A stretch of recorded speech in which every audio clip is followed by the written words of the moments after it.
إلهي لست للفردوس أهلا. Rukun sholat. Berulang kali kami menjelaskan tentang perbedaan antara syarat dengan rukun. Kalau syarat ini di luar pembahasan, kalau rukun ini di dalam pembahasan.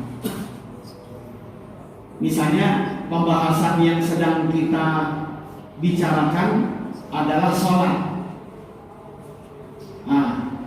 Wudu, menutup aurat, menghadap kiblat, ini berada di luar pembahasan sholat. Makanya semua itu disebut dengan syarat-syarat sholat.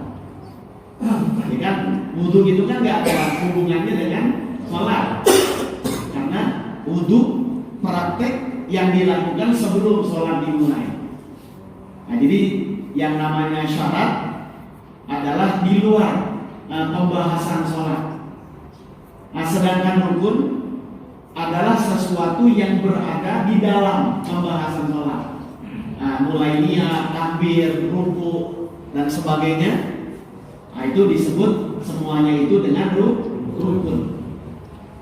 Nah, jadi kalau wudu menjadi syarat sholat, nah, kalau niat baca surah Al-Fatihah ini menjadi rukun sholat. Jadi biar kita bisa membedakan antara syarat dengan rukun. Kalau syarat dan rukun sudah terpenuhi, maka sholat dianggap sah. Atau sebaliknya, sholat dianggap batal kalau tidak terpenuhi syarat dan rukun. Nah, karena kedua-duanya ini wajib untuk diperhatikan pada saat kita hendak mengerjakan sholat. Nah, jadi sahnya ibadah itu tergantung syarat dan rukun. Rukun sholat yang pertama adalah niat. Nah, niat itu bagaikan kompas. Ya, kalau salah niat, nggak sah sholat. Nah, nggak sah. Seperti kapal laut yang akan menuju satu tempat dan berlabuh di pelabuhan yang dituju. Ini kalau kompasnya salah, itu nyasarnya jauh. Nyasarnya jauh. Nah, iya. Yang tadinya mau Singapura jadi ke Kalimantan jadinya, karena kompasnya rusak. Nah, begitu pula halnya dengan niat. Nah, niat ini begitu sangat menentukan. Sampai-sampai Nabi kita bilang innamal a'malu binniyat. Hanya saja sahnya satu amal itu tergantung niat. Nah, kalau niatnya keliru, niatnya salah, niatnya kurang tepat, maka tentu saja amalia tersebut dianggap tidak sah. Nah, jadi niat ini termasuk rukun sholat. Ini ditempatkan dalam urutan pertama karena paling penting. Ya, paling penting. Karena tempat Allah menatap hambanya, nah itu di hati. Dan niat ini adalah ibadah hati. Kalau yang lainnya kan ibadah perbuatan, ibadah gerakan. Nah, sedangkan niat adalah ibadah hati. Sedangkan hati adalah cermin tempat Allah menatap hambanya. Nah, sebagaimana Nabi kita bersabda, innallaha la yanzuru ila ajsamikum wala ila suwarikum walakin yanzuru ila qulubikum wa niyatikum. Allah itu nggak pernah memandang penampilan kita tuh, Allah nggak lihat. Mau gimana ke penampilannya nggak masalah. Tapi yang dilihat oleh Allah adalah kebersihan hati dan niat yang benar. Nah, jadi niat dipasang di dalam hati, sedangkan hati adalah cerminan tempat Allah menatap seluruh perbuatan dari hamba-hambanya. Nah, makanya niat ini ditempatkan dalam urutan yang pertama. Nah, karena paling penting masalahnya ya. Karena paling penting. Ya kayak misalnya nih kita renovasi musola, ya kita renovasi, ya ada yang nyumbang, ada yang bantu macam-macam. Ini kan dari sekian banyak orang yang ikut andil dalam merenovasi musola, ini kan nggak semuanya dapat pahala. Tergantung amin. Niat ya gitu ya. Iya, nggak semuanya dapat pahala. Walaupun dia paling rajin kelihatannya. Nah, tapi kalau di hatinya ada gitu ya, kali kan dia akan jadi ketua gitu. Biar kelihatan rajin. Ya siapa tahu dia bisa ngegeser Pak Ahmad kan gitu ya. Nah, jadi semua tergantung niatnya.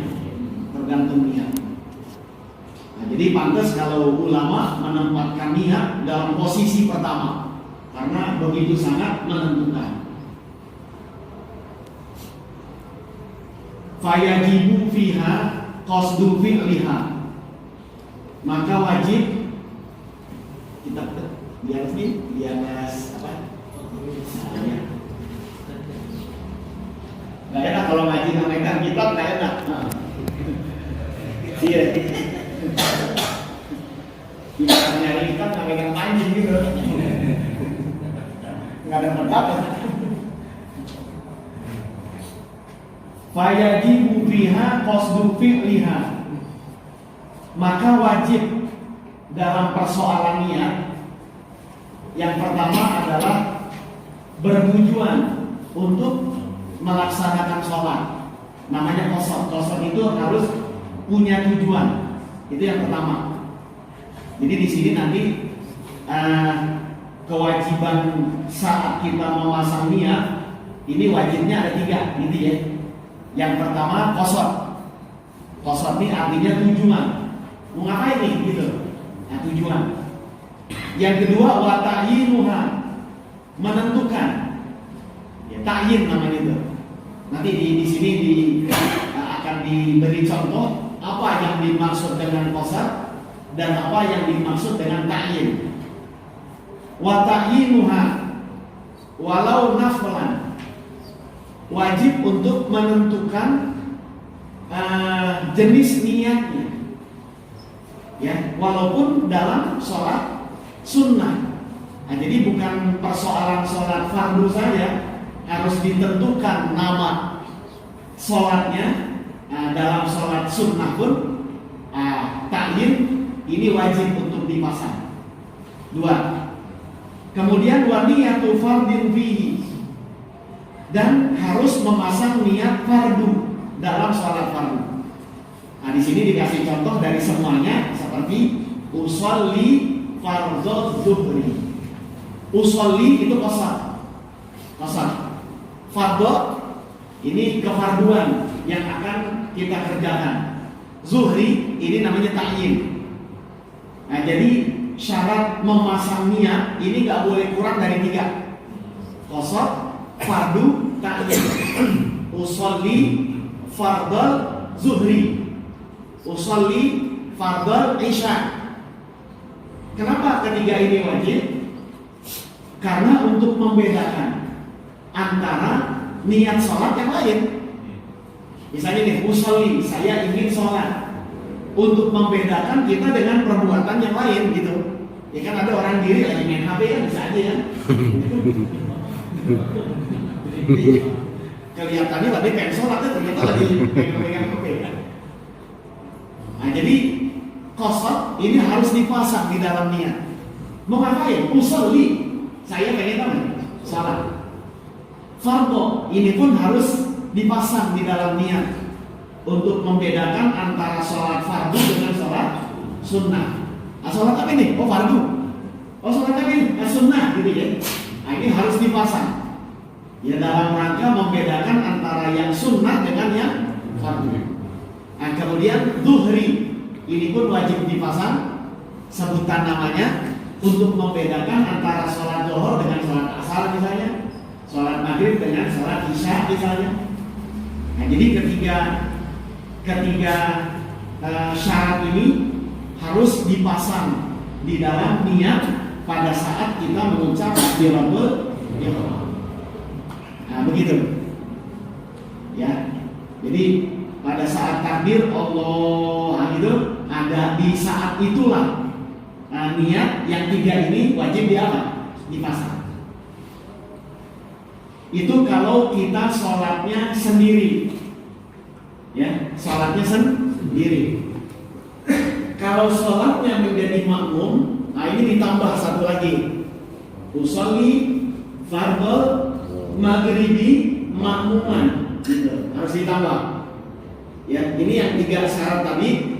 Kalau kita mengerjakan sholatnya sendiri. Cuman kalau kita menjadi makmum, nah ditambah lagi. Jadi 4. Usolli fardhu maghribi makmuman, nah, harus dipasang. Nah, karena kalau tidak memasang niat makmuman, sholat maghribnya sah, tapi tidak sah berjamaahnya. Sholat maghribnya tetap sah, tapi tidak sah berjamaah. Jadi kata-kata makmuman itu wajib dipasang di dalam niat pada saat kita sholat berjamaah. Tujuannya adalah biar sholat berjamaah kita sah, gitu, ya, sah. Nah kemudian yang kedua yang menjadi tambahan, kalau kita mengerjakan sholat jamaah, misalnya dalam perjalanan kita pengen menjamak takdim antara sholat zuhur dengan sholat asar, misalnya gitu ya. Di perjalanan nih kita mampir sekalian mau makan siang, nah kita akan mentakdim jamak takdim sholat zuhur dengan asar. Nah itu ditambah lagi 1. Nah jadi usolli fardhu zuhri makmuman, majmu'an, nah gitu. Majmu'an itu artinya dijamak, ya. Usolli fardhu zuhri makmuman majmu'an. Nah, jadi saya mengerjakan sholat 1 fardu zuhur, 3 makmum majmu', nah gitu ya, dijamak. Ya majmu'an boleh, jaman boleh, bebas lah kalimatnya. Yang penting di hati harus terpasang kata-kata jamak. Nah pada saat kita hendak menjamak sholat. Nah kemudian yang jadi persoalan, kenapa di sini rukunnya cuma 3, makmuman dan majmu'an ini gak dipasang dalam kitab ini. Oh, disebabkan karena makmuman dan majmu'an ini boleh dipasang di pertengahan sholat, nggak wajib dipasang saat takbiratul ihram. Yang wajib dipasang saat takbiratul ihram itu cuma 3, usolli fardhu zuhri, usolli fardhu maghribi. Nah, sedangkan makmuman dan majmu'an itu boleh dipasang di pertengahan.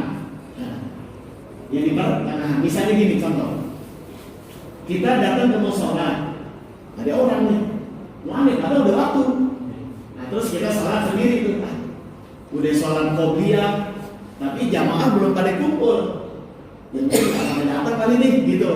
Nah kita sholat tuh, sholat di pojok, sholli fardhu zuhri misalnya atau sholli fardhu isya, ya, Allahu Akbar. Baru takbir lagi baca Fatihah, serombongan orang datang nih, ya mungkin tadi ada rapat dulu, belum sempat kumpul, dan dia tuh yang sholat sendiri nggak tahu, datang nih, nah terus langsung sholat nih, ada bangsa 10 orang, 15 orang, nah sholat. Ketika sudah mulai sholat, kita tuh yang di pojok sendiri boleh bergabung untuk bermakmum, nah walaupun kita sudah takbir duluan. Kenapa? Karena niat makmuman itu boleh dipasang di pertengahan sholat, gitu. Ya boleh dipasang di pertengahan. Makanya kata-kata makmuman dan majmu'an ini nggak wajib dipasang pada saat takbiratul ihram, karena boleh dipasang di pertengahan sholat. Nah kalau yang ini nggak boleh, harus dipasang di awal ya.